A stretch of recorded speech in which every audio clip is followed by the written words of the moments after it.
दोस्तों, कहानी की शुरुआत होती है काफी सारे माइनर्स को दिखाते हुए जो कि एक माइन में काम कर रहे थे। और इनमें से एक माइनर को खुदाई करते वक्त दीवार के पीछे एक और माइन दिखाई देती है, जिसे देखकर बाकी माइनर्स कहते हैं कि शायद इसके पीछे लेथल गैस हो सकती है, क्योंकि उनके पास जो पक्षी था वो इस गैस की वजह से अब मर चुका था। इसलिए ये सभी चेक करने के लिए एक आदमी को गुफा के अंदर भेजते हैं। और वो आदमी जब गुफा के अंदर जाता है तो उसे किसी तरह की कोई गैस तो नहीं मिलती, लेकिन दीवार पर एक हाथ दिखाई देता है जो कि एक नॉर्मल हाथ नहीं था। ये देखकर वो आदमी डर कर जल्दी से वहां से भागने लगता है। तभी गुफा में एक बड़ा ब्लास्ट होता है और इसके बाद सीन शिफ्ट होता है साल 1956 के मोरक्को पर, जहां हम आमिर और उसके एक दोस्त को देखते हैं जो कि एक आदमी से मिलने के लिए जाते हैं। दरअसल ये इन्हें फ्रांस में एक माइनिंग कंपनी में काम करने के लिए भेजने वाला था। हालांकि जब ये दोनों वहां पहुंचते हैं तो ये देखकर हैरान रह जाते हैं कि यहाँ तो पहले से ही काफी सारे कैंडिडेट खड़े हुए हैं। इसके बाद वो आदमी इन सभी कैंडिडेट्स का टेस्ट लेता है और जो लोग सिलेक्ट नहीं होते उन पर रेड स्टैंप लगा देता है और जो लोग सिलेक्ट हो जाते हैं उन पर ग्रीन स्टैंप लगा देता है। वहीं आमिर भी इस टेस्ट में पास नहीं हो पाता, इसलिए वो आदमी इस पर भी रेड स्टैंप लगा देता है। पर आमिर को काम की बहुत जरूरत थी,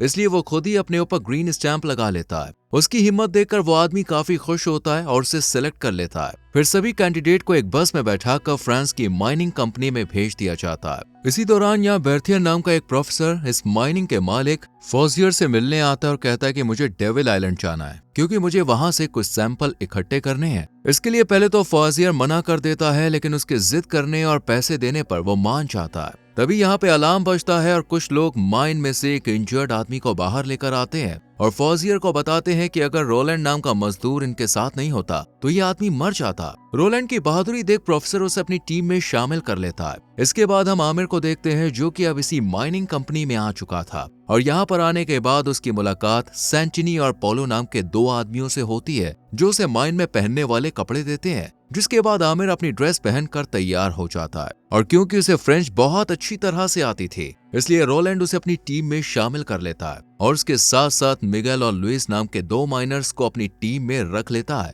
इसके बाद ये सभी माइंस में खुदाई करने के लिए जाते हैं, क्योंकि प्रोफेसर को 1000 मीटर नीचे से सैंपल लेने थे, तो इसलिए ये सभी नीचे जाने के लिए रास्ता बनाने लगते हैं। कुछ दिन इसी तरह बीत जाते हैं और अब 1000 मीटर तक की खुदाई भी पूरी हो चुकी थी, इसलिए प्रोफेसर के साथ साथ ये सभी अब नीचे पहुंच जाते हैं। जिसके बाद हम प्रोफेसर को जमीन पर एक डिवाइस लगाते हुए देखते हैं और फिर वो रोलैंड को इस जगह ब्लास्ट करने के लिए कहता है। रोलैंड भी प्रोफेसर की बात मानकर ब्लास्ट कर देता है, जिससे जमीन में एक रास्ता बन जाता है और ये सभी एक एक करके इस रास्ते के जरिए नीचे जाते हैं और ये देखकर हैरान रह जाते हैं कि यहाँ इंसानों के द्वारा बनाई गई एक गुफा है। ये देखकर रोलैंड इन सभी को उसी माइन के बारे में बताता है जिससे गैस की वजह से आग लग गई थी। जिसके बाद उस माइन को बाहर से सील कर दिया गया था और उसमें काम करने वाले माइनर्स का भी कोई पता नहीं चला था। अब ये सब बात कर ही रहे होते हैं कि तभी रोलैंड देखता है कि प्रोफेसर यहाँ नहीं है, इसलिए वो जल्दी से उसे ढूंढने लगता है और अपनी टीम को 2 हिस्सों में बांट देता है, जिसमें पहली टीम में रोलैंड और मिगेल थे और दूसरी में सेंटिनी, लुइस और आमिर थे।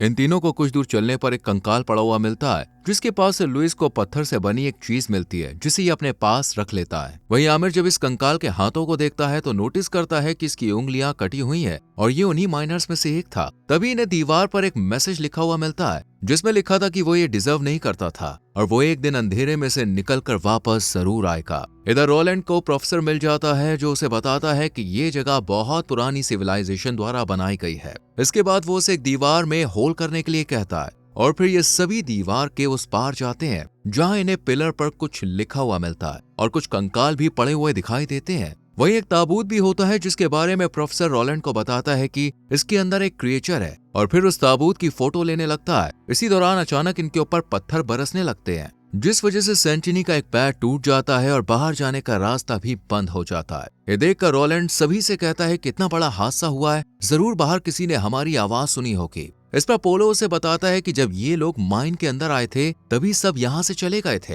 ये सुनकर रोलैंड समझ जाता है कि ये सब प्रोफेसर और फॉजियर की एक चाल है, इसलिए वो प्रोफेसर पर गुस्सा करने लगता है। जिसके बाद सभी उसे शांत करते हैं और सेंटिनी के पैर पर बैंडेज करते हैं। इसके बाद रोलैंड आमिर को दीवार में क्रैक ढूंढने के लिए कहता है ताकि वो उसमें ब्लास्ट करके यहाँ से बाहर निकल सके। रोलैंड की बात सुनकर आमिर भी क्रैक ढूंढते हुए एक होल तक पहुंच जाता है जहां उसे पोलो और लुइस मिलते हैं जो कि उस ताबूत को खोलने की कोशिश कर रहे थे। हालांकि आमिर उन्हें ऐसा करने से मना करता है, लेकिन वो उसकी एक भी बात नहीं सुनते हैं और कोशिश करते रहते हैं कि तभी आमिर को लुइस की जैकेट से वही पत्थर मिलता है जो उसने कंकाल के पास से उठाया था। दरअसल ये उस ताबूत की चाबी थी जिसे आमिर ताबूत में लगा देता है और वो खुल जाता है। उस ताबूत के अंदर बहुत सारे हीरे थे जिन्हें लुइस और पोलो अपने पास रख लेते हैं।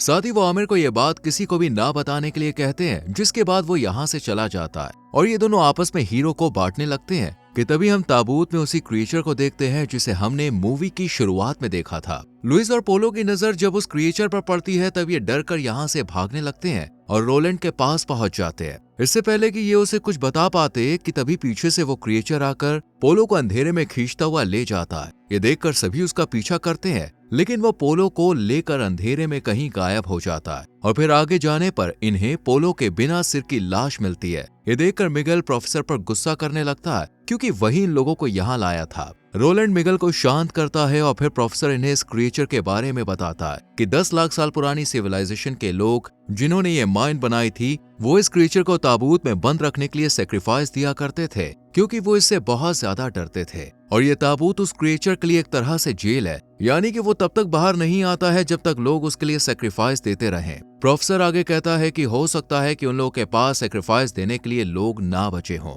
इसलिए उन्होंने इस ताबूत को लॉक कर दिया हो। अभी ये लोग बात कर ही रहे थे कि तभी लुइस को सैंटिनी का ख्याल आता है और फिर ये सभी जल्दी से उसके पास जाते हैं, लेकिन इनके पहुंचने से पहले ही क्रिएचर सैंटिनी तक पहुंच गया था। वहीं जब रोलैंड और बाकी सब वहां पहुंचते हैं तो इन्हें कहीं भी सैंटिनी नजर नहीं आता है कि तभी एक सफेद रोशनी में इन्हें क्रिएचर दिखाई देता है जो अपने बड़े बड़े नाखूनों से सैंटिनी के पेट को चीर देता है और फिर अंधेरे में गायब हो जाता है। ये देखकर सभी लोग काफी डर जाते हैं और बाहर निकलने का प्लान बनाते हैं, जिस पर आमिर कहता है कि यहाँ से निकलने का कोई ना कोई रास्ता जरूर होगा क्योंकि जिन लोगों ने ये जगहें बनाई थी वो भी तो माइन के अंदर आते होंगे। उसकी बात सुनकर प्रोफेसर को पिलर पर लिखे हुए मैसेजेस का ख्याल आता है और वो उसे ट्रांसलेट कर बाहर निकलने का रास्ता ढूंढने लगता है, जो कि पहले लेफ्ट फिर राइट डायरेक्शन की तरफ बता रहा था। इसके बाद ये सभी इन डायरेक्शंस को फॉलो करते हैं और एक ऐसी जगह पहुंच जाते हैं जहां कुछ पिंजरे बने हुए थे और उनमें बहुत सारे कंकाल भी मौजूद थे।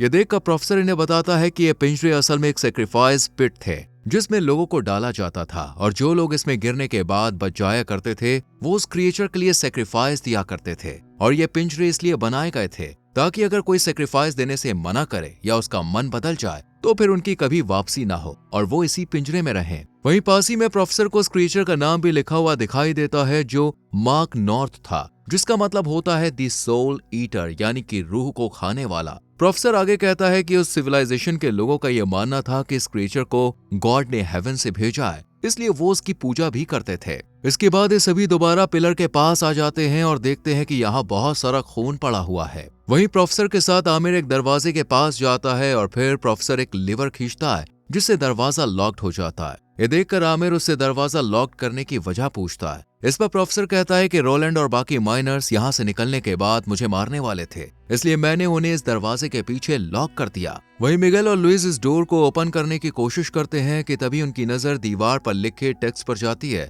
जिनसे उन्हें क्रिएचर के बारे में जानकारी मिलती है कि इस जैसे 9 और क्रिएचर ताबूत में बंद है जो इंडिया की अलग अलग जगहों के अंदर है और इन्हें फ्री होने के लिए मास्टर सेक्रीफाइस करना पड़ेगा। इधर प्रोफेसर के सामने अचानक वही क्रिएचर आ जाता है जिससे वो बात करने की कोशिश करता है और उसकी तारीफ करते हुए कहता है कि वो सबसे शानदार है और बहुत ज्यादा ताकतवर है। ये सुनकर क्रिएचर उसे गले लगा लेता है और फिर उसे मार देता है। इसके बाद वो आमिर की तरफ बढ़ने लगता है, लेकिन सही वक्त पर रोलैंड दरवाजा खोलकर आमिर को बचा लेता है। इसी दौरान आमिर और लुइस में बहस हो जाती है जिस वजह से आमिर गुस्से में रोलैंड को उन हीरो के बारे में बता देता है जो लुइस और मिगेल को मिले थे, जिसके बाद रोलैंड उन हीरो को अपने पास रख लेता है और बाहर निकलने का रास्ता ढूंढने लगता है कि तभी उनके सामने क्रिएचर आ जाता है और मिगेल को मार देता है। फिर वो लुइस को भी उठाकर ले जाता है। ये देखकर रोलैंड आमिर को वहां से भागने के लिए कहता है और खुद क्रिएचर पर अटैक कर देता है। आमिर एक जगह जाकर छुप जाता है, जिसके बाद रोलैंड उसे ढूंढते हुए उसके पास आता है और आमिर रोलैंड से कहता है कि उन्हें इस क्रिएचर को बाहर जाने से रोकना होगा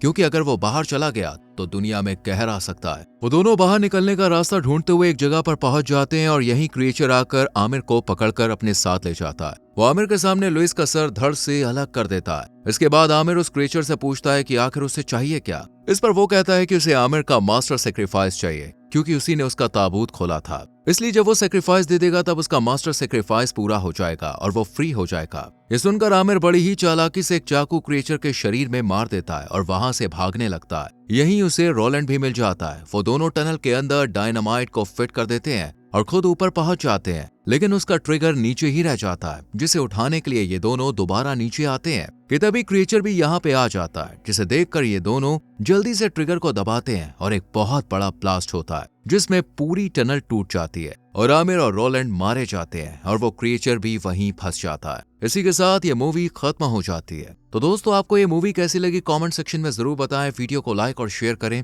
और चैनल को सब्सक्राइब करके बेल आइकॉन प्रेस करें जिससे आने वाली वीडियोस मिस ना हो। मिलते हैं अगली वीडियो में। Bye bye.